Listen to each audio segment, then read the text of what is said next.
Should I have a drink right now, considering I have to wake up tomorrow at 4 a.m. for a flight? Probably not. But I'm also talking about Love is Blind, and I think I can only do one thing at a time, so drinks it is. Woo! It's cream soda in a jug. Rum. Because it's rum. 1.5. Ooh, that's good. Ooh. So Love is Blind. Yep, we're back at it again.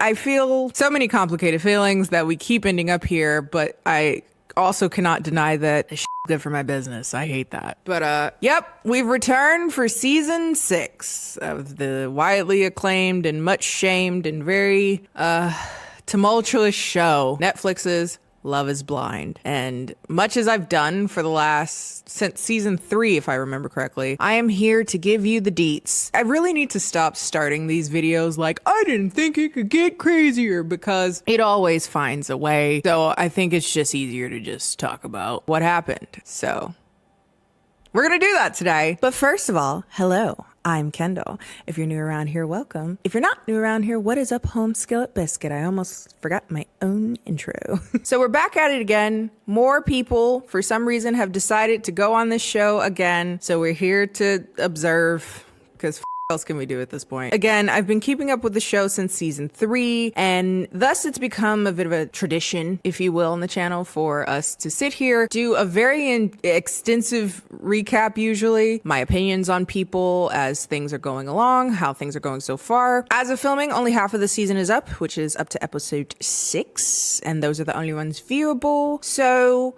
as you can imagine, my thoughts on the plot, thoughts on people, thoughts on the storyline are subject to change. But you know the drill. You've been here before, hopefully. But if you haven't, I have a playlist actually of all of my like Love is Blind related and Ultimatum related. They're related reality shows, and I'm weirdly obsessed with them. So you're welcome there. But yeah, this is where we come together, commiserate, talk about the season so far if you've seen it. And part of the fun of videos like this is seeing what vibes everyone else gets from people. Because again, the season's not over. So I'm curious to see if everyone else is getting the same vibes that I get, or are each of our relative relationship traumas giving us certain red flags before other red flags. I'm curious. I love that for us. We're like psychic. And like psychics, I'm sure you know that before we can get really started into anything, we have to send it over to Admiral Kennie. Thank you. Hello everyone, this is Admiral Kennie, and today's video is sponsored by Rocket Money. If you're anything like me, you impulse shop. Sometimes shop for things that you don't remember you even shopped for, and then it arrives at your house and you're like, what? If you're anything like me, you'll join a subscription to watch one thing, the Super Bowl, or one movie that I really liked on a horror premium channel and forgot to cancel for a year, maybe 2. Well, boy, would Rocket Money really help you. Rocket Money is the personal finance app that helps you cancel subscriptions, lower your bills, manage your money better, and just overall be more financially responsible. They will alert you if any of your bills seem strangely high. They were looking at my internet bill and they were like, you sure you don't want us to negotiate that for you? And I'm like, well, yes. I am conflict averse. Do that on my behalf. I'd really appreciate it. But also it can help you budget if you're saving up for a particular item. I'm still looking around for different cars that I might want to get. It allows you to do smart savings for those bigger items or for those more important things, life events. It's early in the new year. We can keep our resolutions going. Maybe one of yours is to be smarter with your money. And our friends over at Rocket Money could definitely help you on that journey. So if you would like to check them out, join the over 5 million members using Rocket Money today. You can click on my link down in the description box and get started for free. Big thanks again to Rocket Money for sponsoring today's video. Now let's get on to the debauchery.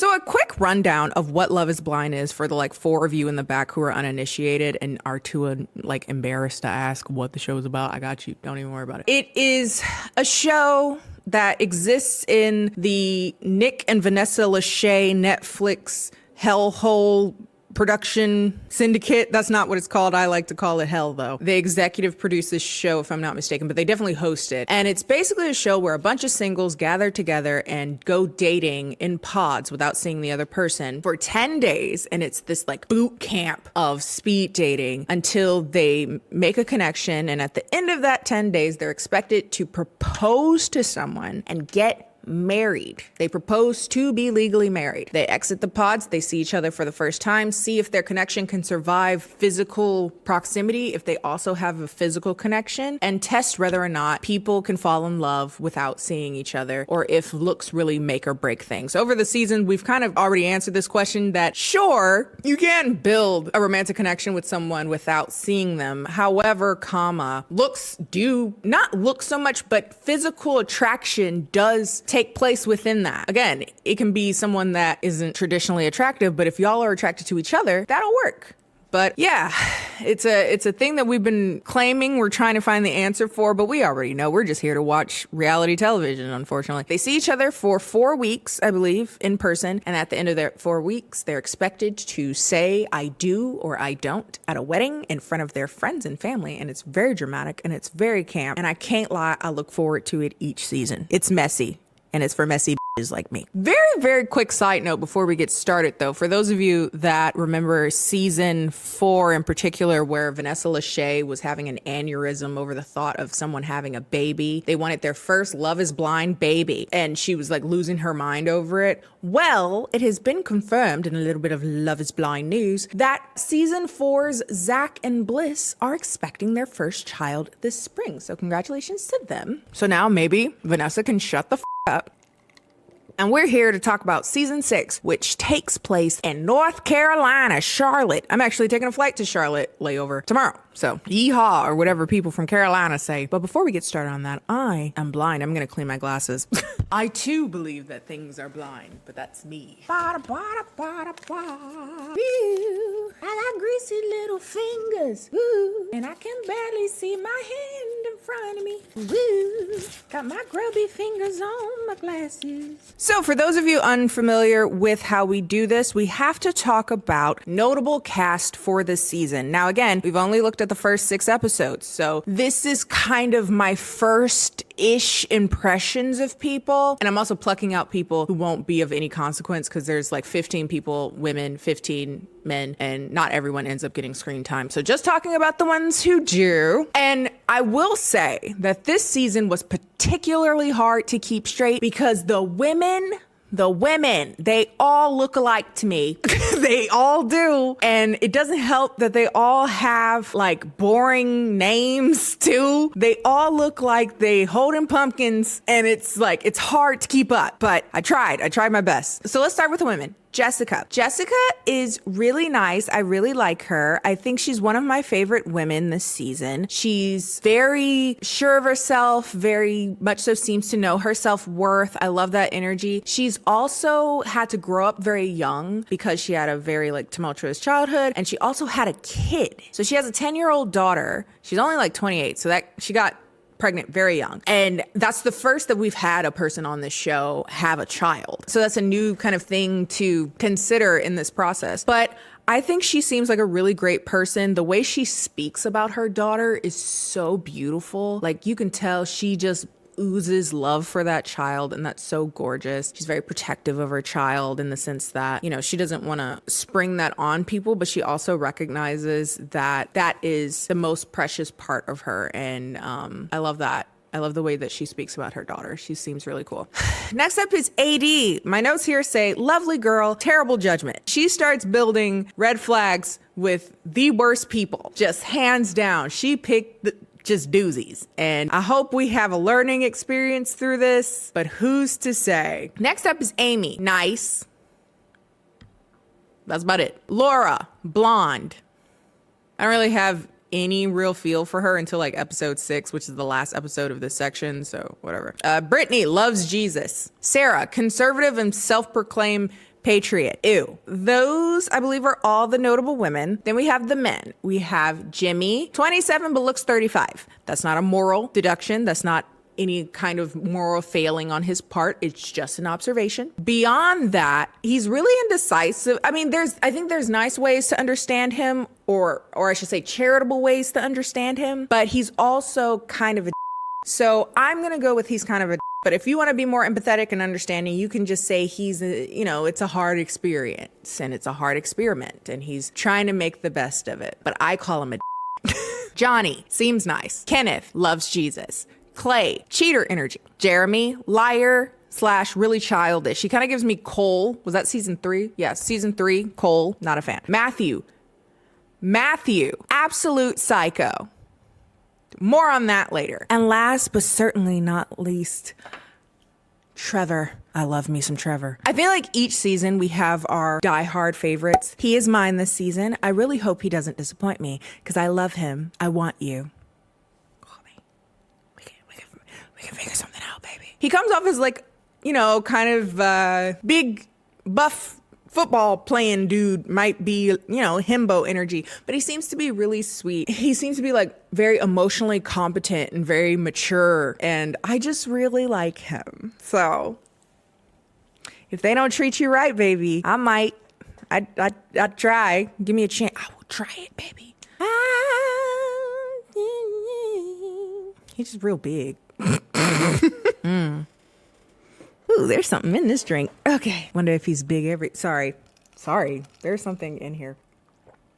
Anyway, you may have noticed that my thoughts on each person is pretty whittled down this season, and that's because these are the thoughts I had about them. It did feel like people were kind of not harder to read this season, but I do feel like you just need fewer words for them because it's their actions that really speak to any strong opinions I have about them. So let's skip the pleasantries and go straight into episode 1. So you know the drill. The cliches come in, people talk who you may or may not ever see again, yada, yada, yada. And we're straight into the pods. Let's get straight to it. The first couple, or the first 2 people that start to make a connection are Trevor. Naps. Trevor and Chelsea. They kind of have a weird connection because he has a dog named Chelsea and she has a dog named Trevor. And I was like, oh, that's so cute. Kind of weird if y'all got together, but still, it's fate. It's so cute. And they instantly have a connection. But as things go, Chelsea ends up making a connection with Jimmy off of like sports or something. It would seem very early that we're noticing our love triangles because that's just kind of what happens when you have a whole group of people dating a bunch of other group of people who are like cross-pollinating within that group. So it does get pretty, you know, love triangle heavy, as you could imagine. So Trevor and Chelsea build a connection. Chelsea builds a connection with Jimmy, and then Jimmy builds a connection with Jessica. Keep up with me, because they all look alike. Keep up with me. We then are introduced to Matthew. And Matthew is disturbingly weird, like off-puttingly weird. How's everything going today? I don't know. He's very short. He walks out in the middle of people talking. He doesn't like when people ask him questions. He treats it like he's interviewing people. He's just very off-putting, and I don't like that. I don't think anybody likes that. All the women seem to have this kind of vibe like, ugh, about Matthew. And then within the green room with the other men, he doesn't really make any friends there. He doesn't talk to anybody there. He's very weird. He's weird. I don't know why he came onto this show, let alone to get married, but also to just interact with humanity at all. Like, he's very, very, very weird. So much to my chagrin, the first person that he seems to build any connection with, which is strange because I didn't think he would build it with anybody, but he ends up building it with AD. A black woman. Girl, if you don't run. We had so many fears. I was like, that dude is insane. Also, does he know you black? Not that... Maybe that would just make it easier to not date him. But like, I was just so scared because he gives like family annihilator energy. They were in the way. That's kind of the vibe he gives. And I just don't want any black woman in that cross. Well, no woman, but especially a black woman, black queen in those crosshairs. But she makes a connection with him somehow.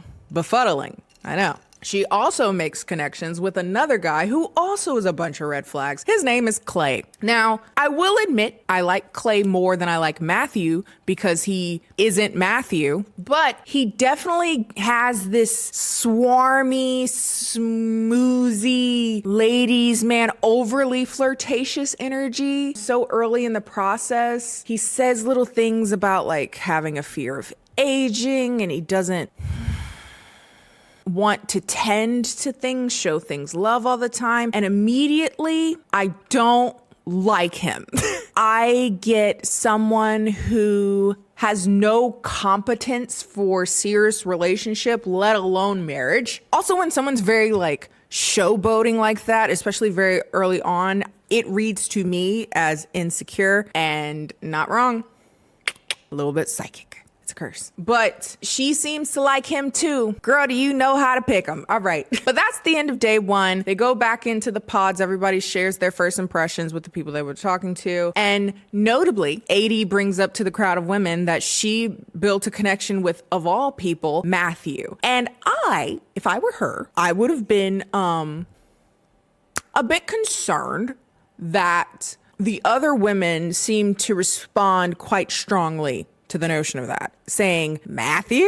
That's not a good sign. Sun's going down. Give me a second. But all of the women are like, ew, Matthew? That would concern me personally, because if a whole group of women is like, ooh, you like, ooh, I think that's cause for pause. But that's just me. Everybody ain't me. So, but yeah, she's like, I was able to get him out of his shell a little bit. And once you do that, he's kind of nice. So, hey. Johnny connects with a girl named Amy. Her family's from Puerto Rico, and they seem to make a quick connection. It seems really cute very quickly. Back to AD. She continues building her connections with both Matt and Clay. Again, prime choices. Yeah, they seem to have really built a connection somehow. I was watching this with live chat, and somebody in the comments said, he, referring to Matt, gives romantic interest who hates everyone but his girlfriend, but that's not good in real life. That is very true, and that's the energy I got from Matt as well. Also, like, absolute psychopath. Again, if I found out later that he murdered his entire family, I'm not saying he would do that, and this is very extreme. People always say, you can't say people are murderers. If your dumb ass can't figure out that I'm being facetious, that is your fault. Read a book. Anyway, Jimmy and Jessica keep building their connection, and it gets to the point that she feels as though she has to tell him about her child, and he is notably taken aback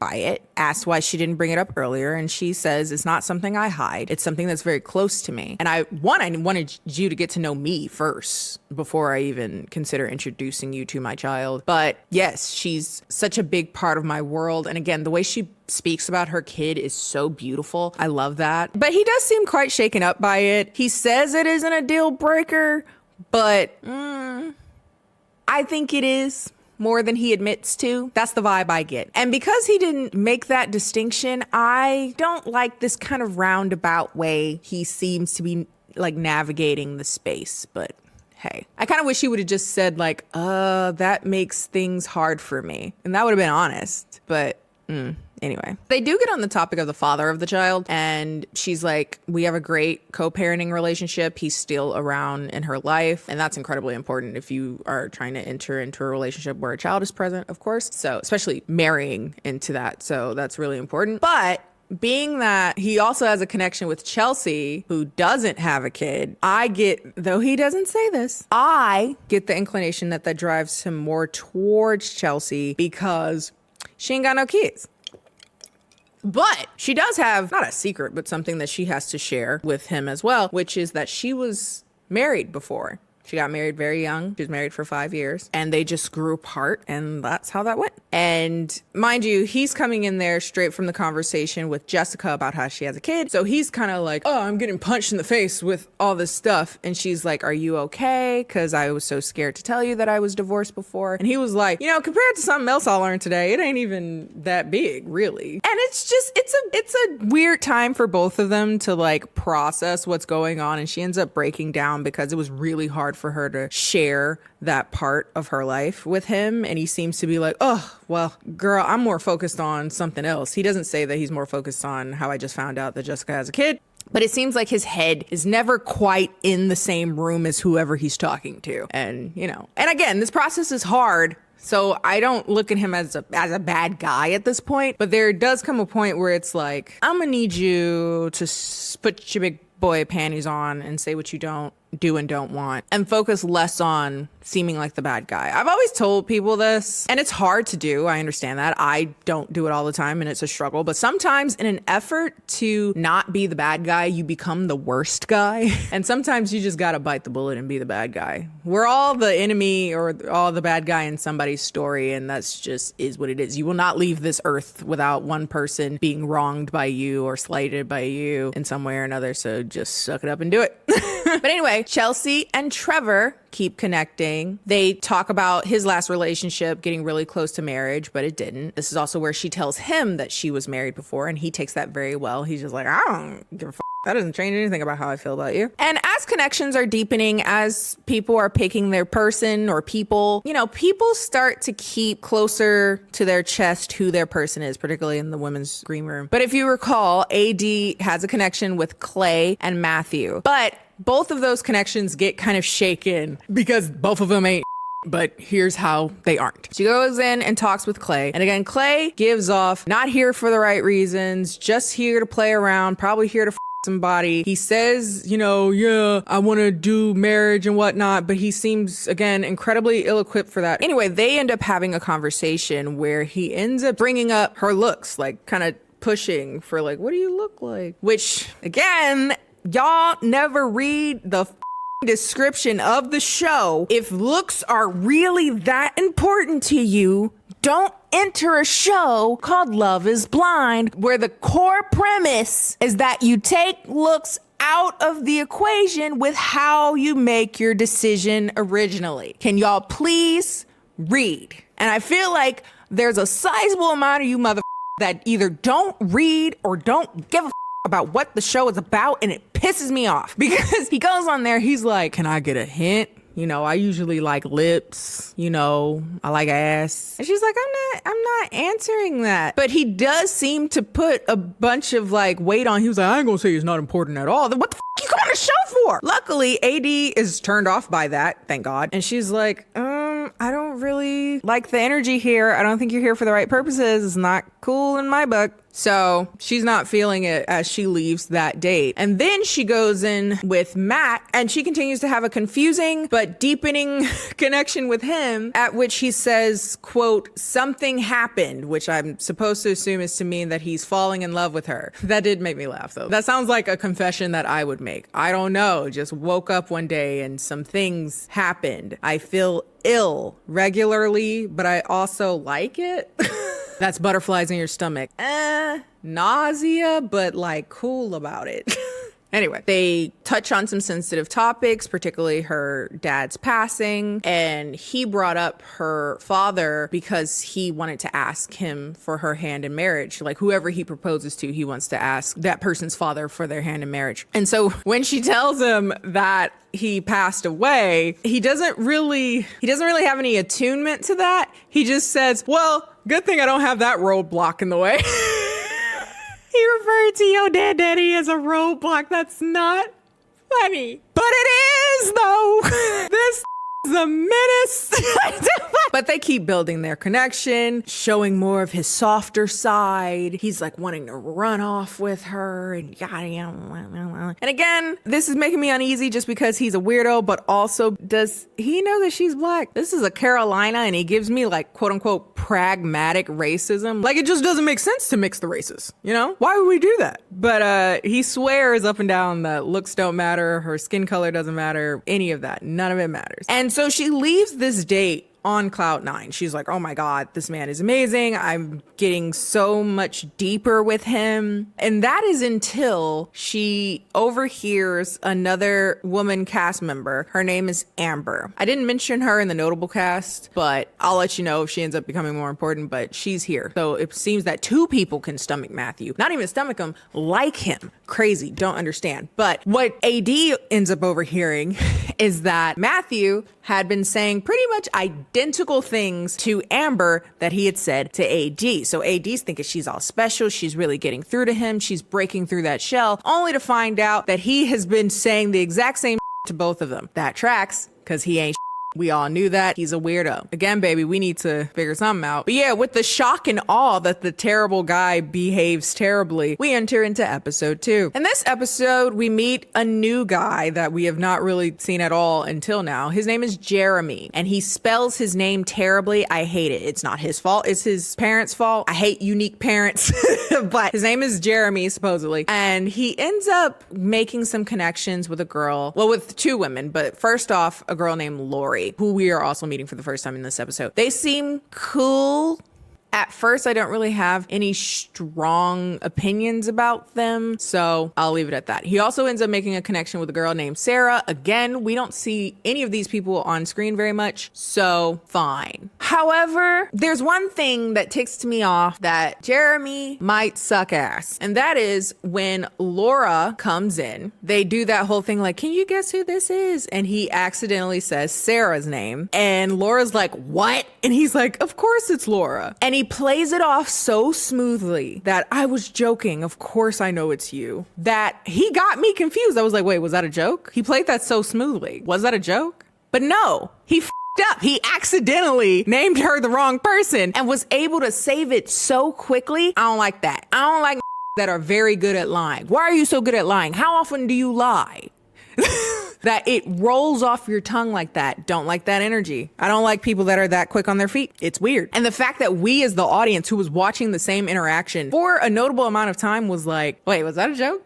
Was he joking? I can't tell. I don't like that. I don't like that energy. Johnny and Eamon keep getting closer and their connection seems really pure and cute. She starts talking about how she may have to be a caregiver to her brother as he gets older, and he seems really supportive of that, and that's great. Love that. So much of marriage is like building a support system, so that's great to see that they would work in that way. And he seems like really enthusiastic and family oriented in that way, so that's all good. Back to my girl AD. Slim pickings. Bad pickings so far. Not a great crop this season for her. She's now incredibly and rightfully so suspicious of both of the men that she has connection with, but particularly Matt because she caught him red-handed saying what he said to her to somebody else. So obviously it's not sincere. It's just your script at this point. So she does want to maybe consider Clay more, but again, if you recall, he was very fixated on looks, and that's bad. And something notably, AD admits to having a tendency to gravitate towards broken men. She's in her words, a fix-a-hoe. And this is very common for a lot of people, a lot of women in particular. There's a lot of socializing around this particular aspect. So it's good that she knows that about herself and maybe could maybe do some correction on that point. But it doesn't seem to be correcting too much because, again, girl, you knew how to pick them. But she goes into the pod and confronts Matthew. And he's like, no, that's not true. I didn't tell her the exact same things. And I'm like, you a lie. And he's like, no, I didn't tell her I wanted to leave with her. No, I didn't tell her that I wanted to talk to my mom about her. No, I didn't tell her those things, which is a lie because he definitely told the other girl he wants to leave with her. But okay. But the thing that I find most concerning about Matt is that he has a tendency to do this like circular speech that somehow by the end of it, you're sitting there like, what the was that? Because he's like, no, I didn't lie to you. I didn't lie to you. And if I had to make my decision today, if I was picking someone today, I would pick you. But I'm choosing tomorrow, so don't give up on me, which is a strange thing to say, no? Weird, ain't it? It's a weird ass thing to say. But he speaks in such a all over the place way that I could see it leaving you in this like whirlwind, like, what the was that? Later, she meets with Clay again. He apologizes about how appearance focused he was. And he's like, I just need someone to believe in me. And this ends up becoming a reoccurring thing with him. He gives mommy issues. I didn't catch that he had mommy issues, but I could see that being a thing because he seems to want to be coddled a lot. He seems to want direction a lot. He seems to be very immature. And that's not a judgment on him having a tumultuous relationship with his mother. Theoretically, I don't know if he has one at this point. But that is to say, instead of like the reparative work necessary to deal with that, he seems to be interested in someone who can teach him the ways of being a functioning human being as opposed to being with a partner. And well, given that, again, AD is a admitted fixer in many ways, I guess that dynamic could work. I don't know. It would annoy the out of me, but you know, not everyone's me. So. But what wouldn't work and shouldn't work for anybody is that she ends up starting to talk a little bit about the conundrum between her and Clay and her and Matthew. And he gets really, really agitated. One, that she's talking about another guy, which, hello, you're all dating a bunch of different people. You know that she's dating other people. It's so weird. And two, particularly gets his ego hurt because it's Matthew. He's like pacing. He looks very agitated. He starts raising his voice. He gives very would punch walls energy. I don't that. Absolutely not. She tries to placate him a little bit and he's like, that's all you got? Leave both these. Big ew for both of them. Big ew, big hell nah energy. Girl, you stay in therapy because, baby, no, we're not fixing men. No more fixing men. Not doing it. It's not your job. Because the pussy is therapy. I haven't sung that in a while. This is good. So now that Matthew has tried to effectively gaslight two people now, AD and the Amber girl, AD and Amber end up talking to each other and they talk about how he said to AD that he would leave with her tomorrow. And Amber didn't know anything about what he had been saying to AD. And I wish he would have told Amber earlier because I'm a girl's girl. If I found out something sneaky's going on, baby, I'm gonna tell you. Like, I'm always a girl's girl. If he gonna try to play me and I know you, if you get played, it ain't because I didn't tell you. Because these crazy. So they start talking and they're like getting on the same page and she's like, he told me he would leave with me. Amber says that. He told me that he would leave with me too. And they like hug it out and they're like, I'm so sorry. I'm such a blabbermouth. I'm like, no, you good girl. It's his fault. They don't say that. I'm paraphrasing. Anyway, back in the men's quarters, Clay seems particularly slighted again that it's Matthew. I think because he doesn't seem to be very, very social with the other dudes in the quarters. And he basically says like, he doesn't see Matthew as an equal rival for AD's affection. And again, as I've said before, he gives off low self-esteem energy. So it's not even about AD. It gives off just like, I already feel unwanted. And the fact that my opponent, for lack of a better word, is a guy that I think is like way low on the totem pole, that makes me feel slighted. And, you know, I kind of get it because Matthew sucks. I just don't like the whole pacing and the yelling and that's all you like that. No. We not doing that. Use your words. Learn how to have constructive conversation. He was throwing a tantrum like a child. Don't with that. Next up, they introduce more people we have yet to see until now. Brittany and Kenneth. And they kind of connect because both of them lost a parent very young. His mother died of cancer, if I remember correctly. And her father died of issues with his pancreas due to alcohol. But they both have very strong relationships with God. He's a youth faith leader, youth faith leader or whatever. She's very religious. She's giving like, I want to be a trad wife, submissive wife. I want your daddy to handle it. Go talk to your daddy when they have kids. You know, like, hey, if you like it, I love it. Says a black woman who neither likes or loves it. Hey, if it works for you, that's great. It's not my relationship. I wouldn't recommend it, but hey, again, not my relationship. But they do have that in common. And so maybe that's important that they both have a very similar vision for a married relationship. So this was very, very cute. My heart did do a little Peter Pan, like it kind of skipped a beat because Amy and Johnny are talking and he like accidentally tells Amy that he's in love with her. It was very cute. It like slips out when he was trying to say something else. And I was like, love it. That's so cute. I want to replay that moment again. That was so cute. Okay, Chelsea and Jimmy reconnect. And I was starting to get confused who is who. And then I remembered Chelsea is the one that's been divorced. And that was the last conversation between her and Jimmy. So they reconnect and they kind of process that last conversation. But they seem to be on good footing now and continuing to build that connection. But again, if you recall, he has feelings for Jessica, the lady with the kid. Keep up. All their names and all their faces look very similar to me. I'm sorry. Anyway, him and Jessica later connect over both of their very confusing upbringings. I forget the specifics because it was very much so like this person died and that person was adopted and this person was adopted to blah, blah, blah. It just boils down to trauma, people dying, and them being able to find the light at the end of the tunnel and have good family structures with either their adopted parents or step parents or whatever. And that's great. Love that for them. And it would seem that they're very evenly matched in a lot of ways. So I can see why they have a connection. While that's happening, Chelsea and Trevor. We don't have enough Trevor. Show me Trevor. I love him. Anyway, they're continuing to connect. And I am noticing around this time that I have a soft spot for Trevor. He's nice. I like him. Big himbo. Big boy. Big himbo, big boy. I love me a big boy. He has like a really cute laugh and he's like really, no, big old teddy bear. I like him.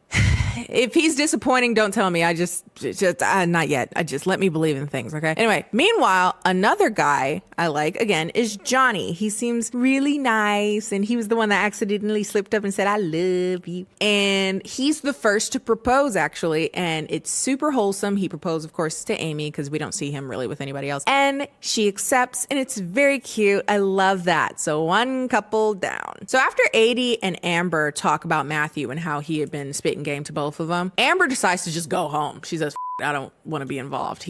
That's it. And so Adi goes to talk to Matthew, and she is still struggling with the reality that Matthew was spitting the same game to her as he was spitting to another woman, and it was very manipulative. And while she's like saying, not in any like short or aggressive tone, she's just like, I felt very manipulated. He starts sniffling, and she's like, are you sick or are you crying? And then he starts crying. Ugh.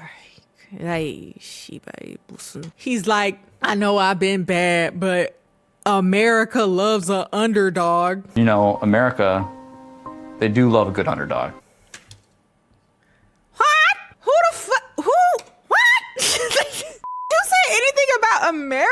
And then he keeps going on this weird diatribe about how he like, I don't know. He's like, it's confusing because again, he has this weird cyclone of speaking that is very hard to follow, but he says something like, when she brings up you tried to manipulate me, he's like, I'm sorry, I can't commit to the plan that you had. Baby, if I can find clips, let me just put the clips in because it's very confusing. It's a very weird, confusing sequence of events. I just think my reality was kind of like manipulated a little bit. I felt like it was kind of being like played with a little bit. It hurts because I've never felt the way I did with you before. It's not fair to you that I can't commit to the plan that you want, so I'm done. But I will say that he, again, seems to be very hyper-focused on how he will be perceived in the show for this, which, hello, if you didn't want to be perceived as a lying why did you say the same to the same people? Why didn't you? Anyway, he leaves the room, goes into the men's green room saying, I'm gonna go get Amber. As in, oh no, she caught me. Time to go to the other chick. Yeah, and the episode ends with Johnny and Amy about to meet each other. So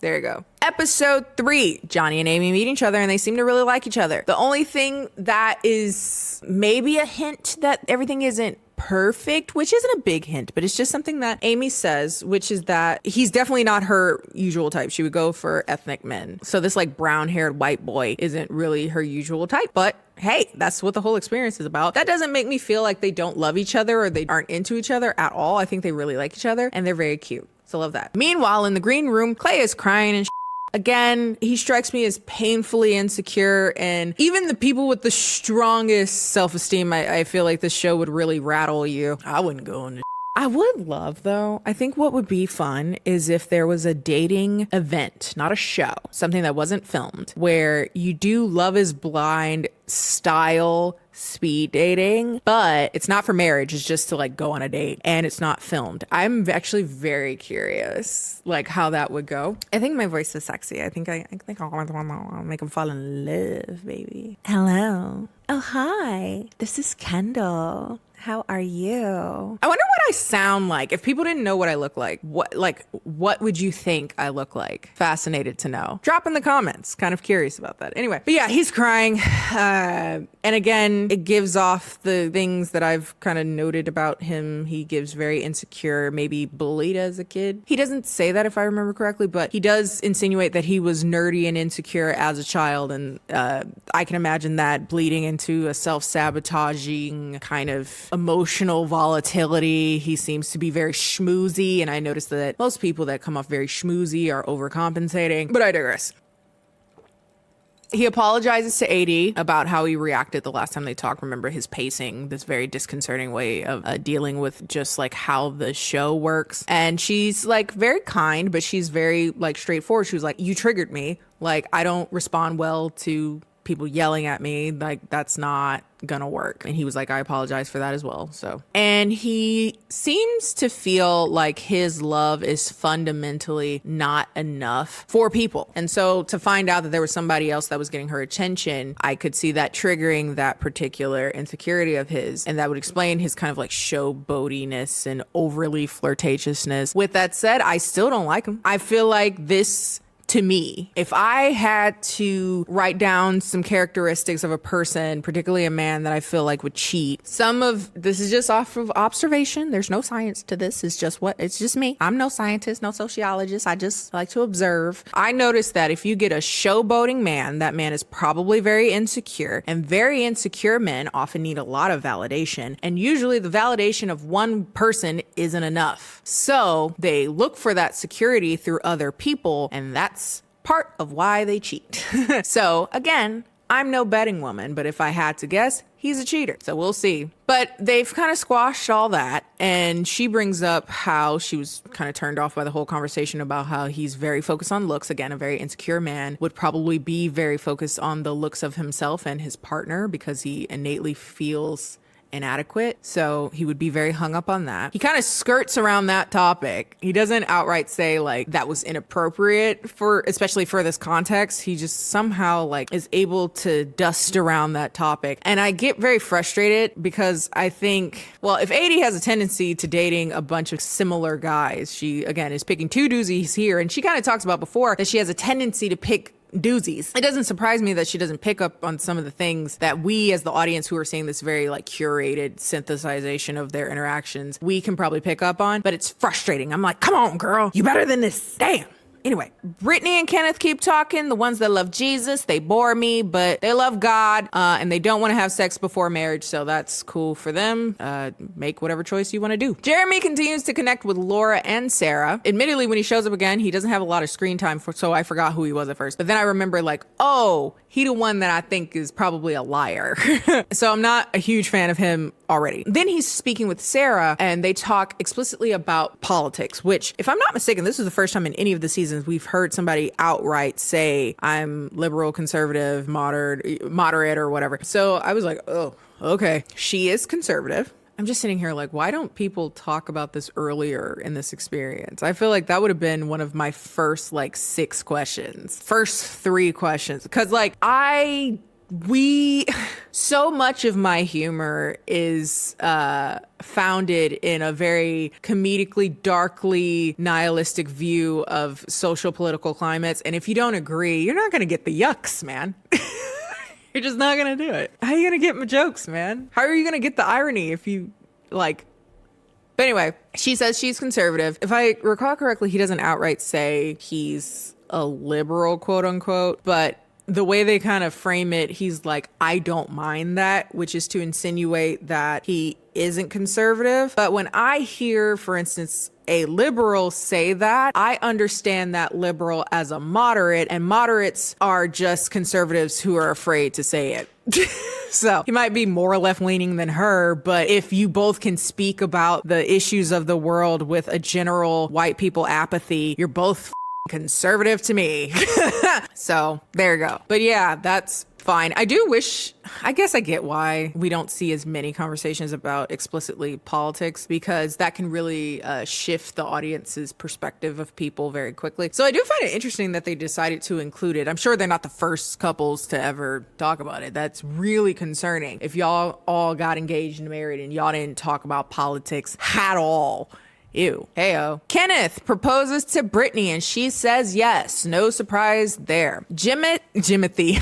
Back to Jimmy and Jessica. She tells him that he is her number one. You're my number one draft pick. I want to tell you this, but I also recognize that you're still dating other people, and I want you to exhaust all your options so that when and if you choose me, you know 100%. So that's very mature. I'm not mature enough for a show like this. I have a Scorpio rising. I'm a little bit possessive and a little bit jealous. I work on it, but I also know my limitations. But good on you for being like, hey, figure things out. That's what this whole experience is about. So he does just that. He keeps dating Chelsea, and they kind of both lament over how messy this process is, how many feelings can get hurt in the process. Anyway, it would seem that his connections are still very strong with both of these women. Trevor, my dude, Trevor. I love him. Again, if he's disappointing, don't tell me. I don't want to know.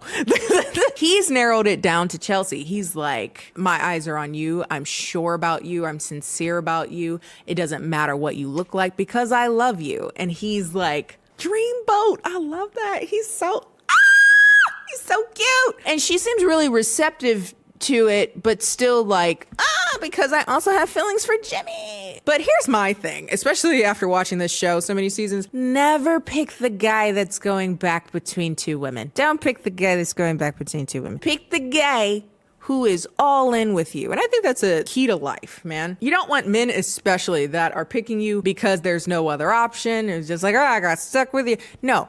Pick the guy who's like, I'm choosing you. And he fine. She don't know that, but he fine as hell too. Big old broad shoulders, linebacker, thick ass neck. I like him. What can I say? If she don't treat you right, baby, call me. This was filmed a few years ago, baby. If it didn't work out, call me.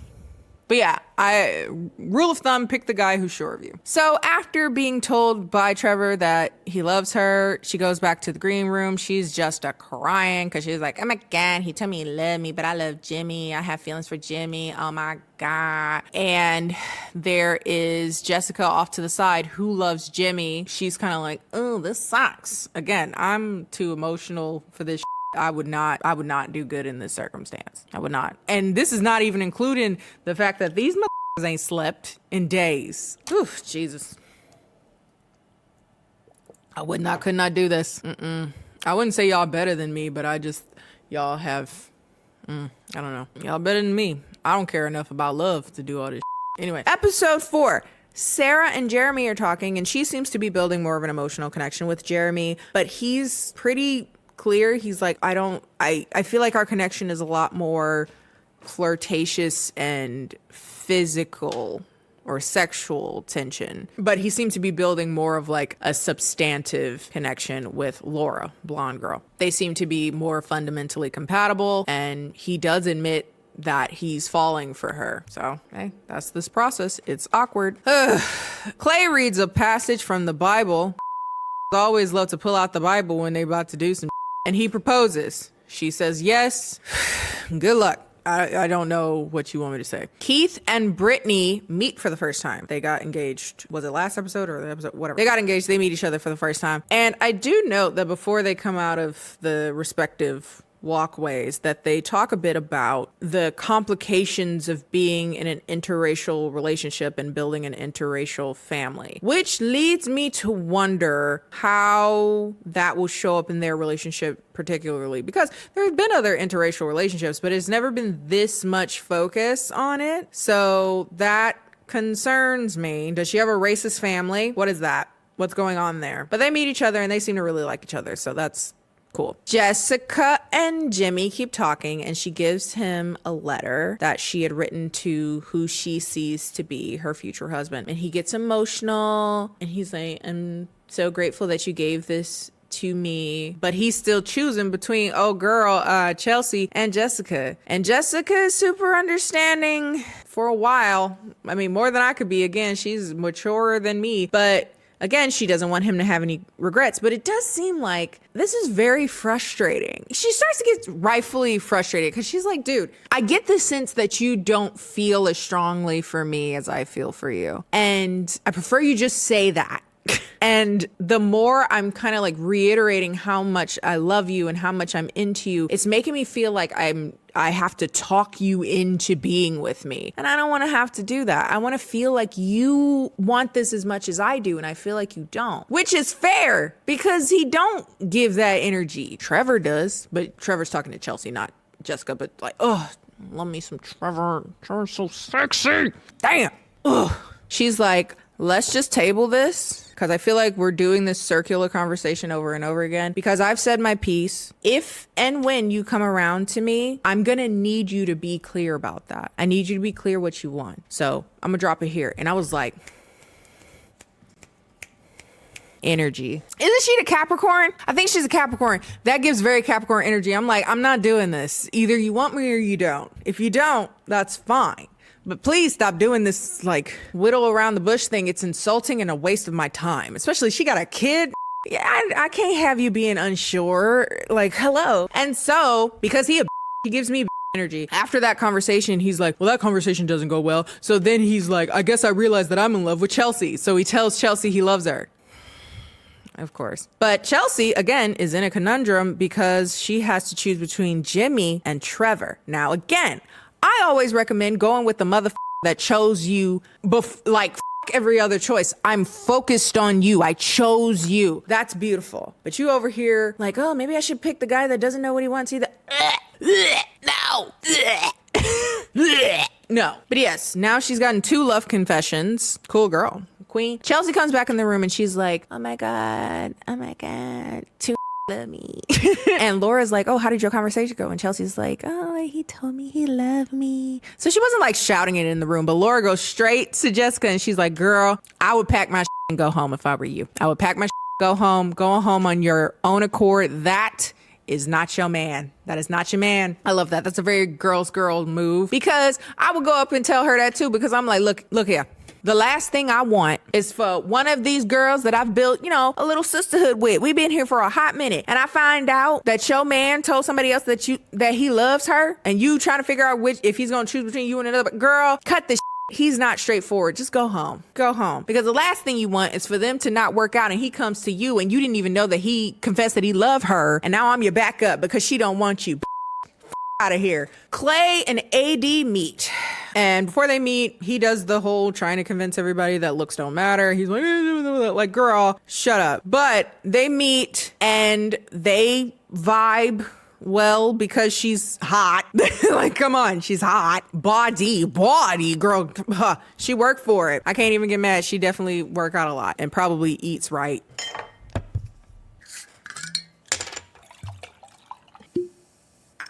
Good for her.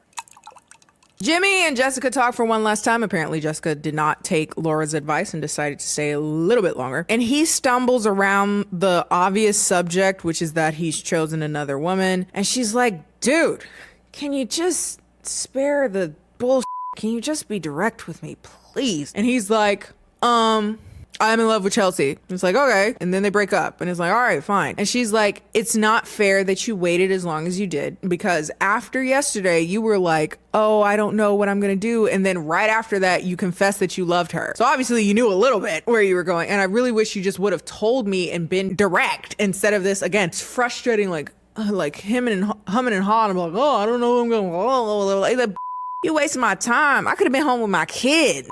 And you over here like, girl, ugh. And before she leaves, she reads him to filth. She's like, you are gonna choke. You're gonna gog. You're gonna regret that you didn't pick me, but okay. And then this episode ends with 2 men preparing to propose to Chelsea, Trevor and Jimmy. And I'm like, please pick Trevor, but if you don't, it's fine. Send him my way. I want him.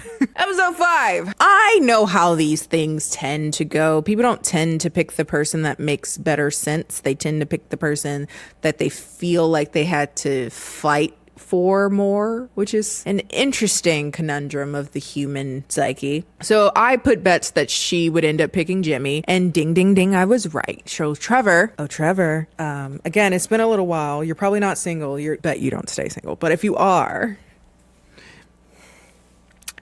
call me.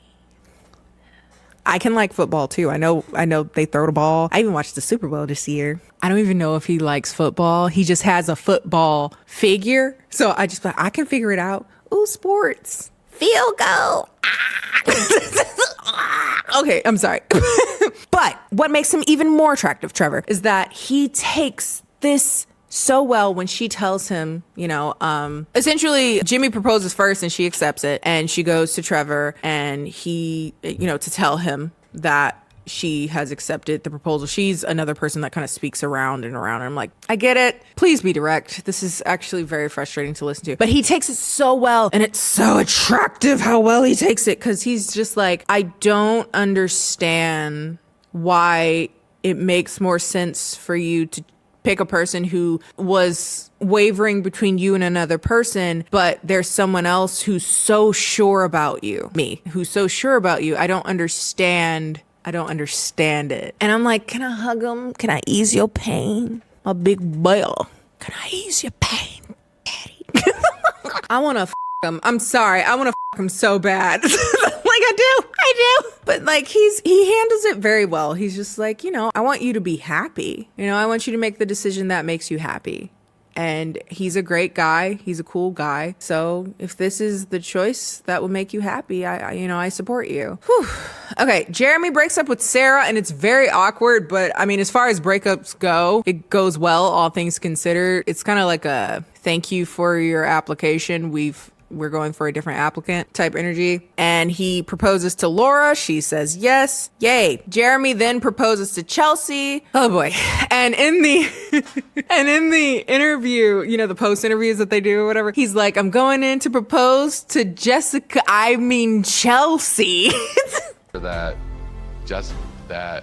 Jessica. I've never been more sure that Chelsea is someone that I can.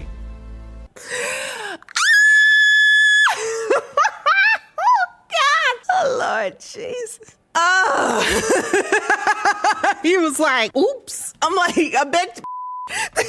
But they meet and they seem superficially excited about it. But I get the sense pretty early that he's not into her. Like, there's an awkwardness, which, sure, this is you meeting a person for the first time that you've had some kind of connection with, and it's like, this is a new scenario. So that awkwardness some awkwardness makes sense. But there's an awkwardness in regards to this. If I'm a betting woman, which I'm not, but if I were, I would say that they're not making it down the aisle. If they make it down the aisle, someone's saying no, most likely him. Because in the post interview, he's like, she lied about saying she looked like Megan Fox, but I can work with it. Hello, rude.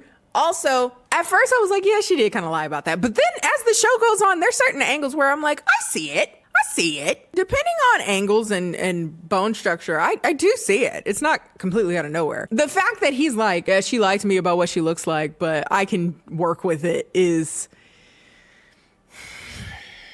messy ass editors, but yeah. Jeremy and Laura meet and they seem to like each other. So great. I don't have really any opinions on her at this point, and I don't like him, so great. So the only couple that I feel any positive feelings towards is Johnny and Amy. If you're keeping score at home, we now have 5 couples who have gotten engaged. Johnny and Amy, Kenneth and Brittany, Clay and AD, Jimmy and Chelsea, Jeremy and Laura. Again, the only couple that I have any positive feelings for, like good vibes for, is Johnny and Amy. Everybody else, well, I guess the Christians, like they're not the Christians, but you know what I mean. I Love Jesus Club, Kenneth and Brittany. They seem to be well matched. And everybody else, I just kind of, there's at least one person that I'm like, I don't like Clay. I don't like Jimmy. I don't like Jeremy. Yeah. So off to the honeymoon though.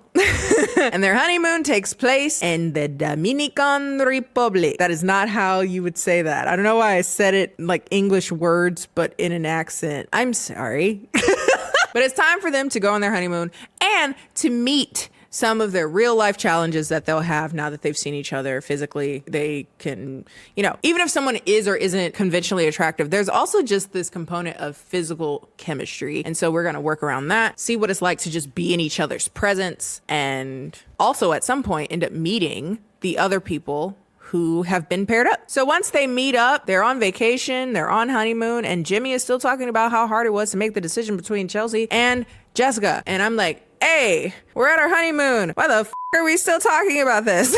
And he brings up how Jessica said that, you're gonna choke when you see me, you're gonna regret it. And he kind of says it as if she was like, you're gonna choke when you see what I look like, which if I recall correctly, that's not how I remembered it, but I was also taking notes and watching it at the same time, so bear with me. But just the sheer fact that he's so hyperfixated on that is like, no, he's not into her. This is not gonna last. Jeremy and Laura seem to like each other, but he is very rambunctious, like a child. I'm spinning my wig head, sorry. So I could see him eventually being very annoying, like quite grating to her at some point. He would get on my nerves, at least. Johnny and Amy are still cute. I hope they stay that way. AD and Clay, he's still trash. She still makes me want to work out. because again, bloody. Around this time is when we start to notice more that Clay he doesn't just seem to not have any inclination towards marriage. I start to wonder, does he even know what a wedding is? Because he starts to ask questions that I feel like, why don't you know this? Basically, like, do the groom get rings? And she's like, yes. And he's like, oh, I didn't know that. I didn't know that's how that works. And I'm like, huh? I don't know what's happening, what's going on. And he says other things along the way as well that is some inclination of that. But yeah, I'm just like, this dude is not saying yes to marriage. I don't think he knows what one is. Dude's weird. Anyway, I will give 1 point to the Jesus couple though, Kenneth and Brittany, because that night they have a conversation and he brings up how he would like to do nightly check-ins with his wife. Basically, how did your day go? How are you feeling? What could have been better? And I think that's very good and very beautiful foundations to build for a marriage. I love that. I wish more people would do that. Honestly, that's very, very nice. And I think that's a really good habit to get into. And I think that's a very good habit to have that represented on television. Love that. And the episode ends with me still thinking that Jimmy still isn't into Chelsea as much as he wants us to believe that he is. And she feels really awkward and weird about it. Honestly, he starts to give me like JP vibes. Was that last season? Yeah. Not starting off great though. And finally, episode 6. This is day 2 of the honeymoon. And it seems that everyone is pretty good. Some of them have been getting kind of intimate, cuddling. But AD and Clay have a very uncomfortable conversation because she's very seemingly into fitness and quote unquote eating right, whatever. She's a calorie counter, very focused on keeping her body looking a certain way, to each their own. And they get on the conversation of how, what if her body changes? She wants to have kids, your body changes through that. Instead of kind of saying I would love you. However, he's like, I would push you to get in the gym. I'm gonna push you to get right. Get your ass in there. You got it, baby. And I'm like, I don't love that. There doesn't seem to be a realistic understanding of how bodies work, especially a woman who has just given birth, for instance, or has any hormonal changes or mental health changes or whatever changes. He's just like, I'll get you in that gym, baby. And I'm like, I don't like that. And she laughs it off. He actually says it way ruder than that, actually. I'm paraphrasing to make it sound not as terrible, but it's really bad. And she's like, that's not cool. And she laughs it off, but she's like, no.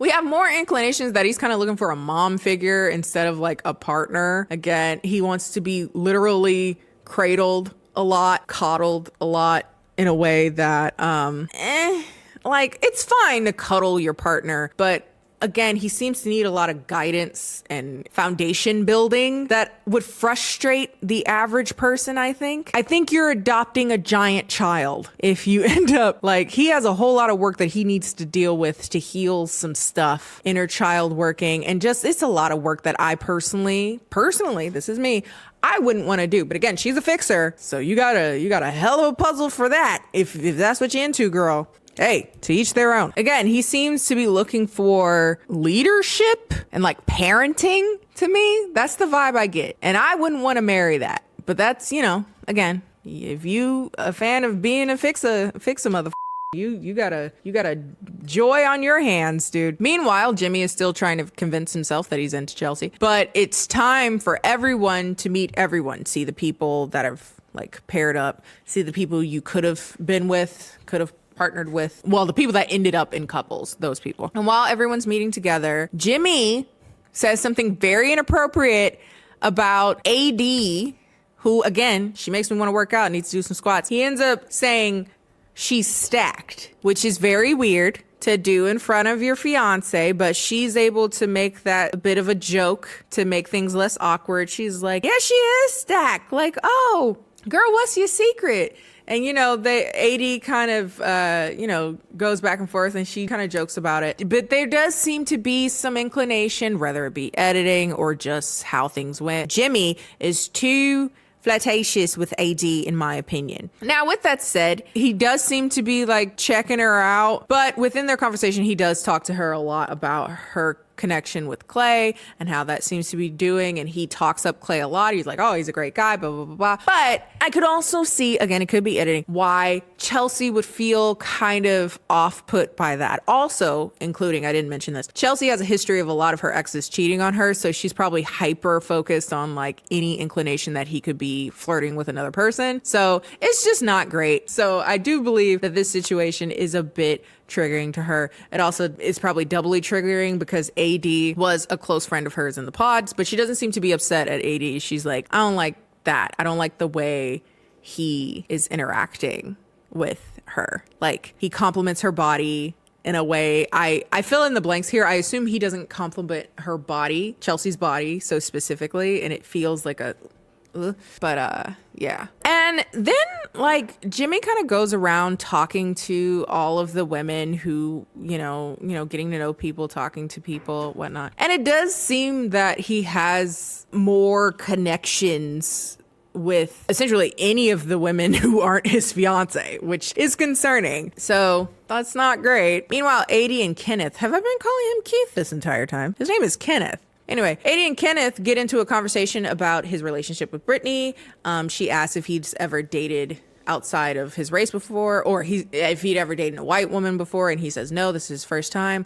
And she has a really real conversation with him about how, do you think she really knows what she's getting into if she ends up marrying a black man? Because if she marries a black man, she's going to be the mother of black children. Is she ready for that? I don't think, does she understand that? You know, it's hard to say. Y'all don't have the kids yet. So, and I think that's a very important question and a very important conversation that, again, up until this point, I haven't really heard any couples who are in an interracial relationship really touch on that. So it was probably within their conversations of how they got together in different seasons, but kind of refreshing to actually hear it.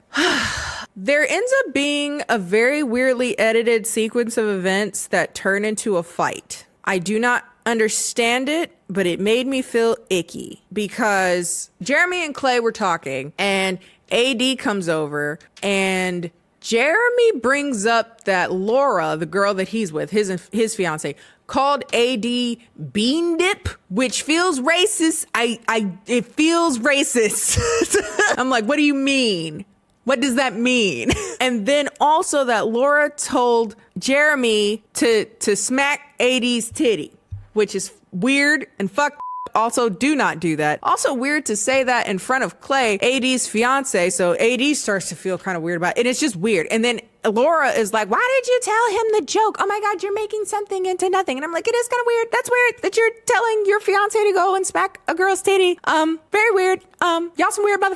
I don't understand this fight. It's very weird, but sure. The episode ends with everyone going back to the hotels, and particularly we see Chelsea and Jimmy have an argument about how she felt ignored by him most of the night, especially after he was complimenting AD specifically on her body. You were giving her a turn, and it made me feel very weird. And she's like, it was very triggering and really saddening. And you kind of just left me alone after complimenting her body. And he's like, I'm sorry. I don't know what you're talking about. I was talking you up to everybody. I kissed you all night. Like, I don't know what you're talking about. And she's like, essentially, I'm questioning your love for me. And he's like, I don't know what you're talking about. And I'm like, And they go back and forth, and it ends up being this like circular conversation of like, I felt slighted by you. I didn't mean to. I don't know what you're talking about. I don't know what, blah, blah, blah. I love you. I'm so happy with you. Blah, blah, blah, blah, blah, blah. And that's the end of the episode. So those are the first 6 episodes of this season of Love is Blind. I want to know if you guys have seen them yet.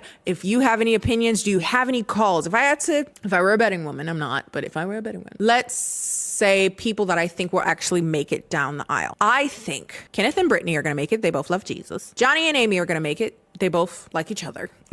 Clay and AD, I don't think will make it, but if they make it all the way to the altar, they're not getting married. Jimmy and Chelsea, they'll probably make it to the altar. I don't think they'll get married. I think Jimmy won't say yes, but Chelsea will keep trying. Jeremy and Laura will probably make it, and they might get married. They're a toss-up. It depends on how much they annoy each other by the end of the show, so we'll see. But that's all for today, folks. If you liked today's video, feel free to like today's video. Follow me on all my social media, Instagram and Twitter, both of which are KennieJD. But I'm gonna go to bed because I am flying off to Indianapolis to see the All-Star game tomorrow. Well, it's not tomorrow, but this weekend.